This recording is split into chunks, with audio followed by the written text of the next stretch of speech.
الرحيم. السلام عليكم ورحمة الله وبركاته. ضمان مدحض قرنك قيبها كلا دوانة وهرية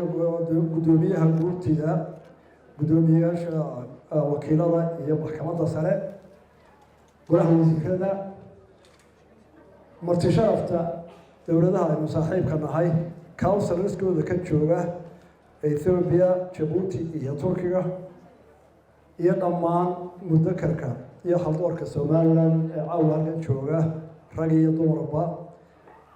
هذه أبان وكسر وينيا كسر قبلك حفلة لو ما موصيو سنة قولي حرية السومالان وكسر ويكتي سجال يكون توصلنا oo waliba maalintii u horeysay ee dar Soomaaliyeed isticmaal ka baxo ee Soomaali xor noqoto taariikhana ay Soomaaliland leedahay aad iyo aad baan filayaa ka soo qaybgalka xafladda dhamaantii boqoradii mahadnaqina walaalayaal Soomaaliland sidoo Cabdulqaadir ba sheegay maanta waxa ku hareeraysan gobolka xasarado badan iyo حاضر سياسات أو العروس مركب الله الرئيس قرن كسومال الله أراف كيسكوا هذايو وحن تعزو درينا دولة إثيوبيا رئيس الوزراء مدحوينها يلا ما شعب يقوله ماذا حديث سريع قرن كإل الله هذه أطباق وضحونا هاي دبتها قال لي ذلك إنشاء كان هاي مصاحب كان هاي وأنا أفكر بتاعنا وحي عدو كسود وقرن من الوحيين أيوه وأنا ندي بيسا يقدر ورا الشهر معه وصاحبنا هيبة وهي سمعنا الوحي بتاعته نبض ميرولبا وكانت عزيزيننا وأنا كحولنا هاي إلهي روح نورتينا إن حاول نبض فضل بيسو يخرج مر تامر كانت هاي كجا جدبه ما أنت تاريخنا ولا شيء ذلك هو جوجو جو هذا كورمي قلنا ذي إن بدل بان شوي معناتها على كل سارية قرانك شيخ بشير مركي هراء هانشري يكون عيال شرين أرضي ذي معاملة هنا شيخ إبراهيم براوي قلبتي لسارية مركي روب صوت عطي وحنكمل هذا سيونك عيال كينت يا عين قدار كتشيل كقري روبك سيري عيال كولي عبد الرحمن سيري عيال كولي من عبد الرحمن هو الحقيقة معناتها حاجة شوفتي markaasuu aniga cali bafas baa iga sheekeeyay macallin ahaa cali bafas baa iga sheekeeyay markaasuu aniga cali bafas iyo dhowr kale ciyaar galay halka gidaarka baalka ay jeelka darbiisa istaagnay maalinta wadada roobka ka yahay xorriyadda Soomaaliland waxay ka soo bilaabantaa markii qarnigii 18aad ay odayaashu Ingiriiska kula saxiixdeen badda ee dhammaan odayaasha Soomaaliland gobolada oo dhan kooba galbeedyo sayrac ka soo bilow Boorame Hargeysa Berbera ilaa iyo Burco Sawirsi ilaa Maxamed Ali Sheekh Maxamed Ali Sheekh mid walba halkiisa uu kaga saxay qodobada annagu isticmaar noqon mayno dushaad naga ilaalinaysa dhulkayga kuma dhali kartid markaan quraan naga tagno wada tagaysa umaleyn ma yadan Afrikaan oo inta haleelay inuu jiro taariikhda iyo xusku taariikhda halkaas ka soo bilaabantaa waxa ku xigay rag badan oo midba meel ka soo galay kaalinta waxa uu hana qaad weynaa oo Soomaaliland ku dhaadanaysa oo magaca weyn Afrika leh halkii daraawiishta oo ciidanka ka dagaalamayay ay ahaayeen dalash Soomaaliland taariikhdaas oo badoo imika in laga barbarinayo laga riixayo Soomaaliland oo dad xitaa magacooda kanay waxay ahaayeen aan garanaynin aad moodayna ku dhaleelayaan waxa ku xigaya Sheekh Bashiir iyo culimadii dagaalantay waxa ku jira mudaharaado badan waxa ku jira aqooyahankii ay ka mid ahaayeen telefoon iyo Faarax Omar iyo rag badan lamid ahaa ee qurbaanka dagaalamayeen waxa ku soo dhamaaday oo isticmaalka markii dambe kicintiisii lahaa saddexdii xisbi SNL USB iyo NUF oo dhamaantood loo halgamay xorriyadda aniga iyo Cabdulqaadir iyo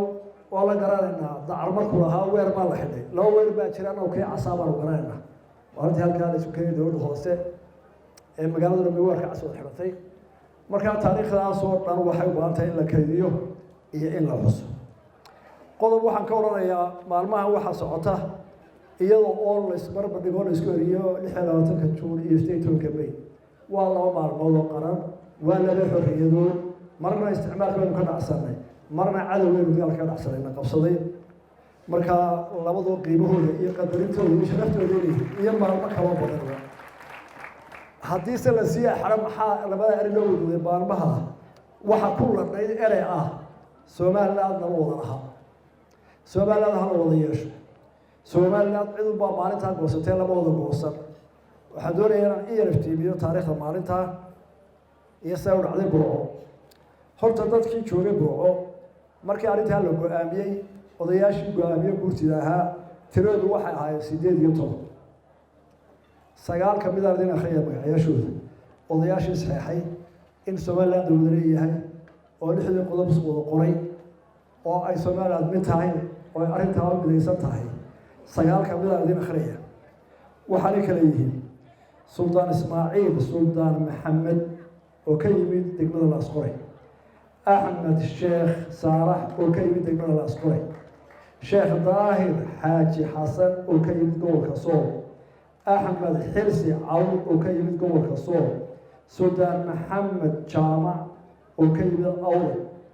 سلطان شيخ موسى جودان وكيل أول حسن عمر سمتر وكيل سيرة محمد وسمشير وكيل سيرة جراد عبد الغني جراد جامع وكيل صور سيدي ده مقعد يتري وحيك السعودية رج بدن أو إنك وحفرفرة وتاريخ الباقي شيء وأنا يرى ذا بيسوي تاجد لما هو ذا سيدي تقولي من الأسعى سيدي داسا كمل هاي ما الله كم مقنع الحاد قوة أساسية سلطانية وحنا كذا الحاد بس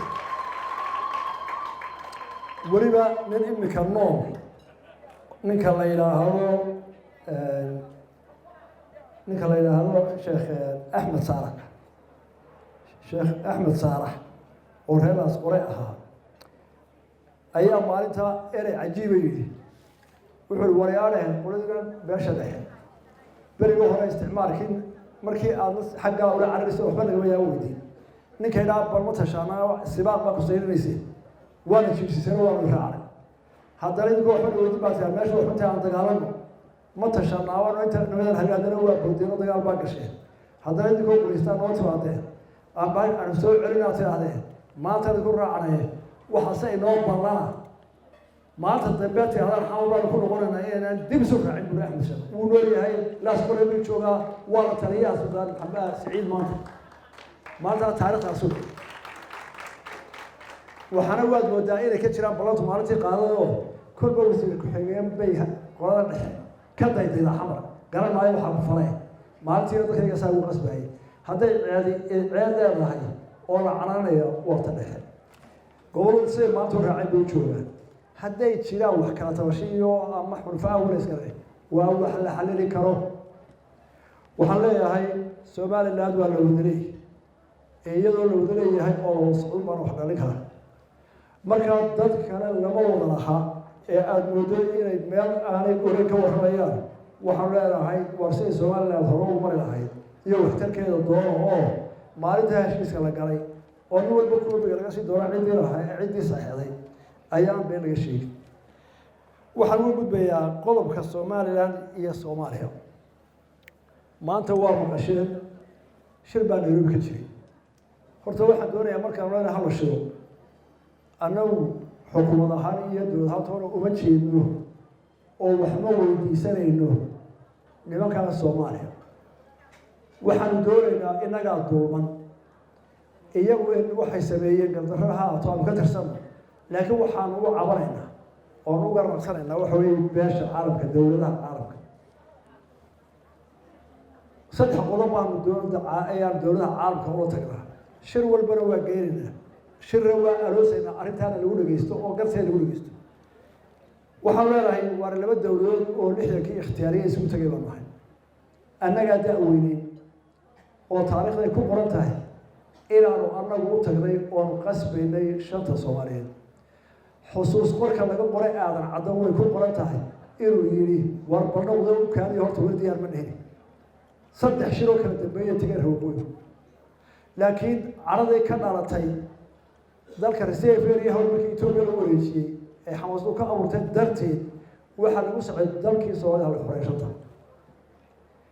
haddaan loo dowlado istagay ahayn oonu iskaya isugu tagaday oo aanayna qabsan haddaanu isgaran weyno oo isdillay oo aan waxay gooni ula joogsanay haddii iyagii aanay dowladana u dhisnayn dabna ay ku jiraan ay gubanayaan oo sida la sheego ee qoraalada ku qoran in ka badan 3 trilyan lacag kaga baxday dowladaha Yurubiyaanka 15 sano u dambeeyay oo weli dowlad u leeyahay haddaad tihiin dowlad kasta ay dowlad kasta oo tahayba mid waa geynaa warbarinta ashiiraysa kina ictiraafna sawaxay labadiina waa ictiraaf laakiin aqliyada aad leedahay waxaan ictiraafay dowladda bal waxay ku mutaysteen ku mutaysan waayay ii sheeg laba dowladood baan waxay waad ogtahay waan istilay waxay gaar baan istaagay waad ogtahay haddii dowladnimo maamul iyo horumarina anaba ka horeeya horta dowlad wal oo dowladaha caalamka ama taan ula tagno ama uu ururada waaweyn waa taas oo fadhida deetana mid wuxuu leeyahay baryagina hala doono Soomaaliland maanta garteeda waxay ku sheegaysaa cidda kale waxay intaas xamar ee Soomaaliya maanta dowladda Sacuudiga oo in badan wala qoray oo in badan la hadlay waxay soo dirtay wala qoranaysa xoolaha berbera ka dhoofaya waxa lagu fasax qaadaya xamar waxaana ka bogaadinayaa in sheegaya inay habeen hore yimaadeen ganacsadii xoolaha Soomaaliland saddexdii maxjar iyo intii xoolaha loo fiirisay oo aad iyo aad u mahadnaqaystaan ka qaateen oo ay yiraahdeen haddaan saddexdii maxjar nahay iyo dadkii xoolaha loo fiiraayo waa musharaxo waxaan ugu aansanay wax kasta haday ka dhacayaan warqad xamar laga soo qoray ilaa xoolaha Soomaaliland ka soo reebtay aad iyo aad u mahadnaqayaa dadka ganacsatada oo way yartahay nin macaash inta la yarkaya inuu yiraahdo waxa ma ahayd deeqadiina aan xagee horeeyay aan ka ay qaateen waa soo weeyay waxaan rajaynayaa inay ganacsato badan iyo dad badan suuq siyaasadeed ay go'aankaas kala qaataan oo midnimada qaranka ilaaliya taasay markii waxayna adkaysanaan xidhan marka qolada Soomaaliland waxaan adduunka weydiinaa qodobka saddexaad ee weydiinaa waxa weeye waad ictiraaftay bal waxaad weydiisaa qolada koonfur horreysiyada bas haddii laga maqlay madaxweynayaashooda isdaba joogay baarlamaankooda shicibkooda markaad tiraahdo wararta magacayga maxaa la yidhahdaa saynu isugu nimid ma ahayn laba dowladood dhexdeeda isu yimid nin quri hore koonfurada afkiisa soo mari mayso maxaynu ku wada hadlayba tanina iska daayo tii ay ugu geeyeen taariikhda oo isagu joogay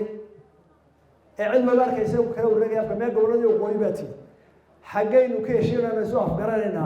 kuwa bureelaya waa tagaya iyo waxba ka waraya bandhigka kuwa magacaaga ma aqaano oo wixii aan ahayd hore dafiraya afka aad la tagaysaa maxay kala hadlaysaa shirkan Nairobi ka dhacay waxa joogay soo abaabulay dowladaha Yurubiyaanka oo dhan Sweden iyo Ingiriiska iyo Denmark toddoba malaya waxa joogay 6 safar oo joogeen waxa kale oo joogay dhamaantood miiska u qaabilsan geeska Afrika dowladaha tirada iyo waran dadka u qaabilsan geeska Afrika ayaa shirka joogay waxa joogay igad oo xabiib joogay cali guuya joogay oo waxa joogay African Union wakiilka ka socday oo waxa joogay ninka ku xiga wakiilka Soomaaliland Soomaaliya iyo qaabilsan Soomaaliland jimcada qorays shirka hay'ad baa abaabushay maxay u abaabushay shirkadu waxay dhaqaajisay Soomaaliland arintooda si loo garaa si loo bilaabo si halkan loo helo waayo marka soo laga qabtay Nairobi oo af laga hadlayo Soomaaliland waa la wada hadashiya waa nabad laga doona dadna waxa sidee dadka way kala fogayeen si loo qabanay waxa la aanu yeernaa dhageysan iyaga proposalka ayaa labada qolob hadlaysa waana maalin qura qolob maro qof baa u hadlaya waxaana inta la siiyay time iyo frame xaashida ay waxay doonayaan laba su'aalood baa la isweydiiyaa laga hadlayay maxaa tabanaysaa sidee doonaysaa inuu heshiisaan annaga jawaabtu ilaa maalintuu cigaal qoray ilaa maalintii cabdiraxmaan tuur iyo yuusuf cali sheekh gureya ay yidhahdeen combyuterkaana somaliland soo geli ka soo bilow maalinta yidhahdeen waxaan soo gelnay combyuterka ee ugu horreysay koob iyo sagaashankii cigaal ku dar qoraalkiisii ku dar ninka la yidhaahdo riyaale siiraayo ku dar iyo nin kastoo aqooyahani gar la raadiyaba ma aha waaba laba qodobu laba dowladood baan waxaan inoo tagnay waanu isdilay waanu ka guuray haddaad leedahay ku noqo heshiiyana waa meel gubanayso ku noqon kari maayo xorriyaddeeda taageer ma ictiraaftaa dowladda hadalka badan iga daayo wax dad loo degdeg garta maxaa meel waxa lagu raagaba maaha markaa maanta maxaa dhacay xalay waxaa lagu heshiiyey in qolo waliba ay sheegto labaas waxa ay soo diyaarisay qoraalkeeda inaga waxaa joogay oo hawshaa u tegay wasiirkii khaarijiga waxaa sii joogay halkaa safirkii loo joogay baasha waxaa isaguna u joogay hawshii account oo ka warrami doono maareeyaha duulimaadka iyo hawada saaka toddobadii markii la soo toosay ayay yidhaahdeen qoladii meesha ka timid annagu dowladdeeda la socodso geli mayna shirka looma joojin waa la furayaa kaaleeda way iman waayeen qoladeedu waa gashay garteedii baa akhrisatay si wacanna waa loo dhageystay fagaarihii ay cidda wuxuu sheegi lahaa caalamkana u heleen deetana waxaa loo maadsantahay dhowr qoladii may dhoofin markay qoladii ka soo baxday bay u tegeen qoladii shirka waday iyo safiiradii waxay ku yidhaahdeen waxaan u iman weyne shirka waxaan usoo gari weynan u diidanahay dowladda kenya col baanu nahay marka anagu carrigeeda ku geli mayna shir waxaan leenahay meeshii kalena aad tirahdaan kaalaya intiinaasoo dowlad ma diidayno waxaanu doonaynaa inaanu hadalno oo aada hadalkayga dhegeystaan diyaar baan unahay waxay su-aashu ahayd annagu iyaga wada hadli mayno sidii turkiga la odhan maayo ordoo qolkaagana ku murma waxaynu u baahannahay guddi caalami oo adag oo wax kala goyn karta oo gartayada kalani karta aan odhanin ordoo halkaa ku sheekaysta sharcaykaasi tegi mayno horey lagu daalay wada hadla oo sheekaysta taasi waa siday u heshiiyey mid kalea taallo warwar lahayn dastuurka somaliland wuxuu ku fadhiyaa kii lixdankii ee xuduudaha africa isticmaalkuu kaga tegey waxaa kaluu taagan yahay oo lagu celiyey dastuurka somaliland uu qoray in dalka lagu celiyey 26 juun 1960 oo 9 ka soo hortay caawa u dabaaldegayno ayuu dalka sharcigiisa dastuur ku fadhiyaa madaxweynaha la doorto iyo baarlamaanka iyo ninka dowladda u shaqeeya iyo muwaadinka Soomaaliland qalbiga ka ogole ka ah waxa xidhaya oo dabraya waa dastuurka nina ma dhaafi karo waxaan ku leeyahay qololtiina beeshino dastuurka aan haynaano kama doodi karno qarnimada taa dowladda gali maayo dad baale afrika ku fadhida xeekana ku fadhida warrimakan wixii gardarra iyagu waxba nagama qaadanay idinkaale iyaga dowladda oo aan waxdii soo marnay taasina qabtay gaday horta baydka aan doonayna fahamtaa waa ka taas kaga waxaan ku soo gabagabeynayaa nabadda Soomaaliland dalka nabadiisa waxa dilaya waxa weeye oo runtii aad iyo aad wax looga xumaada ah waa beeraha waa ogtihiin sanaagimka laba dhowr sanadood dalku wuxuu ku sii jeedaa sanaag Soomaaliland oo dhan baa gashay sheekh iyo shariif da kasta caalam kasta dowladda oo dhan waa la dhameeyay waxa ay in magtilo kala guro haddana shaydaan baa ka adeegay iyo nin xulo balaayo wada maanta afartii bilood u dambeysay ee guddida ka timid halkii baa laga noqday qarankooda min arrinta uu isugu tegay guul badan baa laga gaaray inuu dad badan dhinto inay colaadu fido ciidamadu in badan bay gacanta ku qabteen maanta intii dadkii loo tirinayay dambiyada labadii sarkaale ciidanka laga dilay oo aad iyo aad uga xunnahay labada sarkaal ummadoo dhamina ka xumaatay ummadda qaranka oo dhamina aan waxba ka kala harayn ciddii farka gaysay si loo heli lahaa waxa uu xidhan 25 qof oo dhammaantood ku jira jeelka Mandheera ninkii shicibka ay ka dambeeyey oo isagana gacan ka gardar dishay ninkii dambiilaha lahaa ee dilay weli lama hayo laakiin 12 qof 314 baa loo hayaa iyo 95 halaad oo geela waxaan aad iyo ugu xunahay bini'aadamka islaamka iyo dhaqankeena Soomaalida ninka dhagaalooba wax dilaa dambiilaha uu soo qabta laakiin ay ka noqotayna jifada ninka dambe dishay Soomaaliland waa isku tagtay waaniyo wacdi waa laga galay haddana weli jiidi waa lagu qarqarinaya waxaan soo waa nin dee Soomaaliland oo diidaysan inuu baxsanahay waxaan taasoo direynaa qarnaha caawa oo aad loo ogeysanahay dilka laba sarkaal iyo ninka shaqaynta waxaan uga mahadnaqaynaa qoysaska ka dhinteen iyo talaqabeenkoodu inay Soomaaliland badbaadiyeen oo aanay samaynin ay nafaq badan badbaadiyeen sida dadka wax magarantada iyo hebel baa la dilay hebel kala dilo meel iska maraya aad iyo aad bay arrintan qaran ahaan oo qadaf kale uga mahadnaqaynaa waana intaynu u baahanahay waxaana noo leeyahay waa idin la midaysanahay dambiilasha wala wada qabanaya idin kale nin tala xumay nin kale oo dambi gelin oo geelisa raacay meel jooga inaanu dhibaato u geysan waasa qoran hore ugu marayno haddaynu taa wadno kuwana waa la soo qaban dadaydayo ciidamada qolada waaxda garsoorka xeelaalinta iyo garsoorka iyo cidda ku shaqeynaya waxaanu amraynaa inay degdeg u bilaabaan sida kiiskooda maxkamadda loo horkeeni lahaa ee arrimaha loo hayo taana intaasaan kusoo gabaynayaa ما دردارك سومالان قدين horta caawa waxaan Cabdulqaadir Sidaan ku caawa Cabdulqaadir kaan garanay caawa soo agtaaba ku barihaasoo oo qaranaay Cabdulqaadir